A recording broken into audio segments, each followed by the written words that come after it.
বিশ্বাস করো উম্মে ইকরাম, আমি একটা কারণেই শিশুটাকে নিয়ে এসেছি। সে এতিমটাকে কেউ নিচ্ছিল না। আমি তাকে নিয়ে ফেরার উদ্দেশ্যে রওনা হলাম।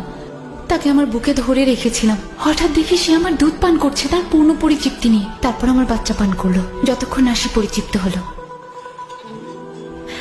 এরপর আমার স্বামী আমাদের উটের কাছে গেল। দেখলো উটের বাট দুধে পরিপূর্ণ। সেই দুধ আমরা পরিতৃপ্তি করে খেয়ে সবাই ঘুমোতে যাই।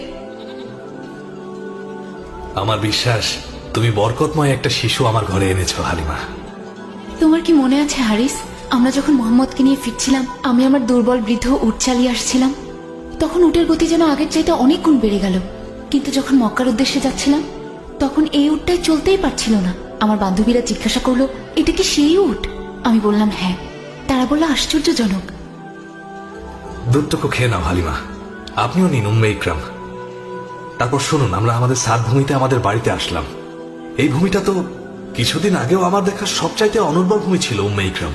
আমি কি মিথ্যা বলছি? ঠিকই বলেছ হারিস। তোমার কি মনে নেই আমাদের অবস্থা? হ্যাঁ, মনে আছে।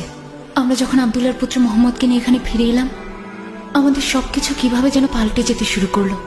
আমার গবাদি পশুগুলোকে ছেলেদের সাথে মাঠে ঘাস খেতে পাঠাই, ফিরে আসে দুধে পরিপূর্ণ হই। আমরা সবাই পরিচিপ্তি নিয়ে পান করি। যেখানে সাত গোত্রের অন্য কেউ এক ফোঁটাও দুধ পাচ্ছে না, তারা তাদের রাখালদের কি বলে জানো? তোমরা যাও,